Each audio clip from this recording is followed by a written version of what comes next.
তো এই বাগানটা আমি খুব কষ্ট করে করছি, এটা এলাকার মানুষ সকলেই জানে। আমি ঋণ দেনা ধার দেনা করে আমি বাগানটা করছি না। আমার ছোট ভাইকে আমি এক বাগানে রাখতাম, দীর্ঘ 1.5-2 বছর ধরে কাজ করে করে সে শিখছে।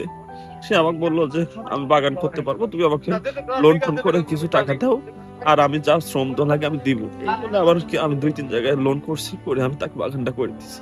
প্রায় 200-র বেশি গাছ হবে ভাই। একটা গাছের গোড়া 3-4টি করে গাছ আছে। আমার একটা গাছ প্রতি মানে এই এক গাছ প্রতি প্রায় 6,000, মানে 6,000, 7,000, 8,000, 9,000, মানে আর 6-এর উপরে আর কি আমার বেচা নামে একটা বড় গাছে। আমি আর ন্যায্য বিচার চাই। আমার যতটুকু ক্ষতি করছে এতটুকু আমার বুঝ দিলেই হবে। আমার সাথে দুই এক কথা কি শালা কি হ্যান ত্যান আমি কি ভাই কোনো কিছুই কইনি। আমার খালি দোষটাই খালি আমি পানি দিছি কি জন্য, এই আমি পানির লাইন দিছি। তারপরে হচ্ছে ভাই আসলি রাখতে আসি এখানে আমার এই মোটরের গড়ে আমি যখন পাইপ বান্ধি তখন আমাকে ভাই করছে যে উপরে তাহলে তুই পানি দিস, মানে এমন একটা রেট লিলি। আমি একটা মনটা খারাপ করুন করে আমি ভাই কিছু কইনি আর কইনি। হ্যাঁ, আমার দিক এরকম রেট কেন নিল? আর যখন পানি ছেড়েছি পানি তখন হচ্ছে ভাই হচ্ছে পাইপ তুলি লিয়া খেপতে খেপতে চলে গেছে। আগে আমি যখন পাইপ বান্ধি তখন গোটা বাগান ভাই বেড়া দেখেছে, যেই দেখি তোর বাগান কিরকম একা বেড়া টেরা ওখানে চলে গেছে। আমি পানি দিতে সকাল থেকে সন্ধ্যা পর্যন্ত পানি দিছি ভাই, দিয়ে আমি আমার বাগানে কাম করেছি করে টেরে আমি রাতে বাড়ি গেছি। আর সকালবেলা এসে দেখি যে এরকম ঘটনা।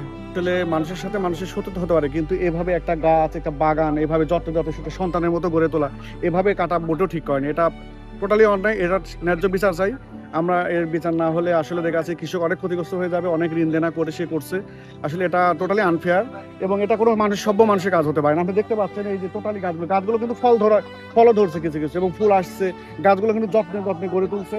এই ক্ষতিটা হয়ে গেছে এরা নিঃস্ব হয়ে যাবে। এই পরিবারটা টোটালি ঋণ দেনা করে এনজিও থেকে বিভিন্ন জায়গা থেকে দুই ভাই মিলে কষ্ট করে বাগানটা করছে। আসলে এটা এই দুই ভাইয়ের ফসলের ক্ষতি হয়নি, আমি ব্যক্তিগতভাবে মনে করতেছি এটা তাদের স্বপ্ন ভেঙে গেছে। এটা তাদের দুই ভাইয়ের বিরাট একটা স্বপ্ন ছিল, এখান থেকে তারা ফল বিক্রি করে ভবিষ্যতে স্বাবলম্বী হবে। ঋণ দেনা করে করেছে, দুই ভাইয়ের স্বপ্ন ভেঙে গেছে। এই কাজ একটা মানুষের দ্বারা করা ঠিক না। যদি কোনো রাগ থাকে কোনো পরিবারের উপর, তাহলে এটা সামাজিকভাবে কিংবা অন্য কোনোভাবে আলোচনা করে সমাধান করা দরকার, কিন্তু ফসলি জমির উপরে আঘাত করা আর স্বপ্ন ভাঙা একই কথা।